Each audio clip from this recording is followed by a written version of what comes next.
Click version 2 na papalitan ng bagong ECU. So ito yung bagong ECU na ipapalit natin. Ayan, bagong-bago yan. Honda Genuine Original. So titingnan natin kung pareho ba ng code. So ayan, pareho naman sila. So yan yung importante na tampil. Ayan o, Honda. So sa fuse, okay naman lahat. Walang problema. So, ayan, pakiawak mo na yung camera tampil Mad Max. Tatanggalin mo yung mga sakit. So, ito, mga tampil. So, kaya nga pala ito nasira dahil sa 3-way alarm na nilagay.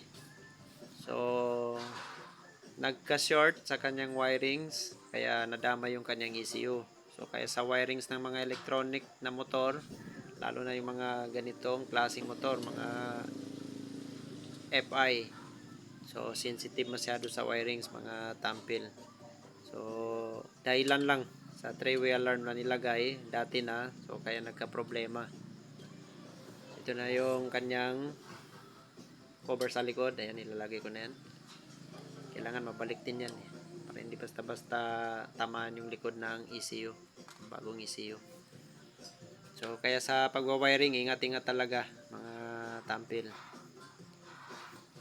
Kailangan talaga sigurado sa pagkakabitan ng mga wirings. Kasi sensitive yung wirings ng mga FI na scooter or kahit anong FI na motor.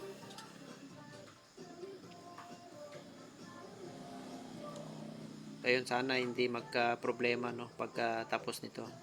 Yung ECU nga pala nito, ang nag-order nito yung may-ari na. Siya na yung nag-order ng online. Ang bili, nasa 10K plus yung kanyang kuha dyan.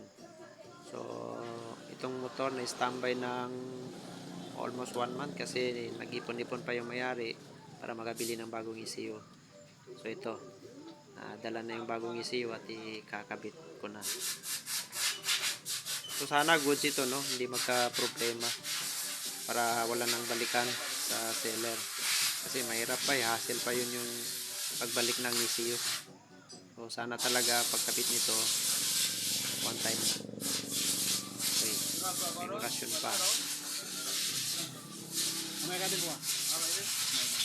steady ka lang, focus ka lang dyan, tampil Mad Max. Hindi magtatagal, iti-testing na natin yan. Alright, ayan, nakabit na lahat yung kanyang socket.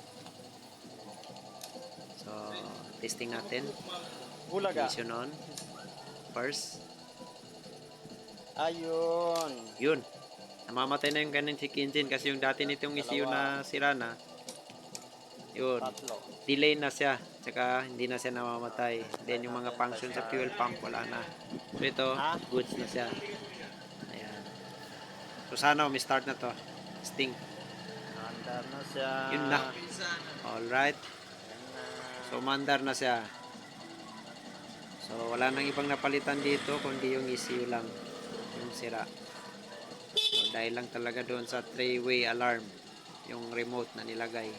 Kasi ito yung disusi, hindi ito yung keyless na click. So, salamat naman at okay, hindi nagka-problema sa ECU. Then sa fuse, goods naman lahat. Yan, ito na yung dating ECU. Yan. Problem solved?